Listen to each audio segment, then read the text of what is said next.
আজ আমি রান্না করব ডাল দিয়ে মোচা। কেমন আছেন সবাই? আশা করি ভালো আছেন। নতুন ও পুরানো বিভিন্ন রকম রেসিপি জানতে প্লিজ চ্যানেলটিকে সাবস্ক্রাইব করে নেবেন এবং পাশে থাকা বেল আইকনটাকে প্রেস করে নেবেন। প্রথমেই মোচাটা বেছে নিচ্ছি।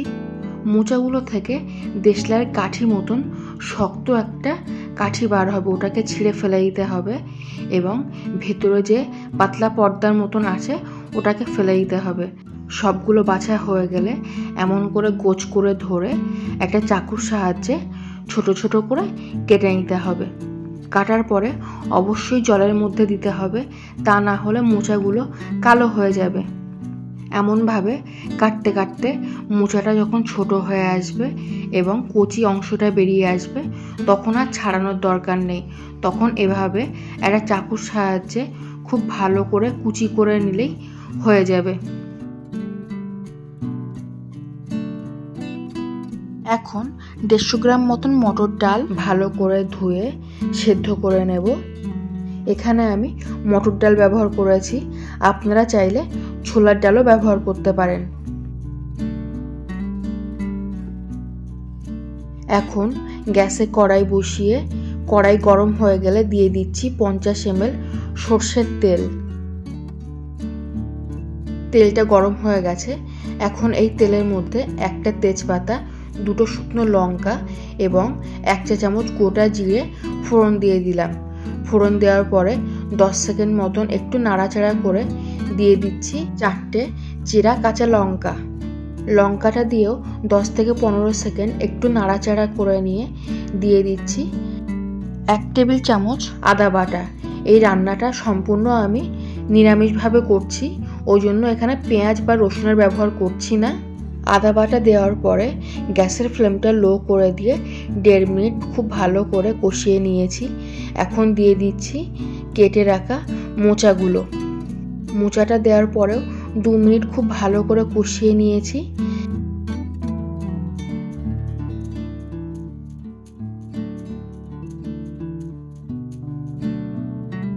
এখন দিয়ে দিচ্ছি 1 টেবিল চামচ লবণ, 1 চা চামচ জিরে গুঁড়ো ও 1 চা চামচ হলুদ। সবগুলো দিয়ে আবারও 5 মিনিট মতন খুব ভালো করে কষিয়ে নেব।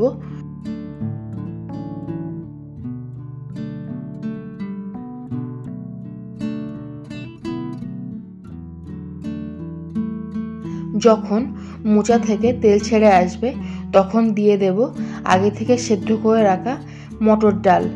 ডালটা দিয়েও খুব ভালো করে কষিয়ে নেব। ডালের যে জলটা আছে এই জলটার মধ্যেই মোচাটাকে খুব ভালো করে কষিয়ে নেব।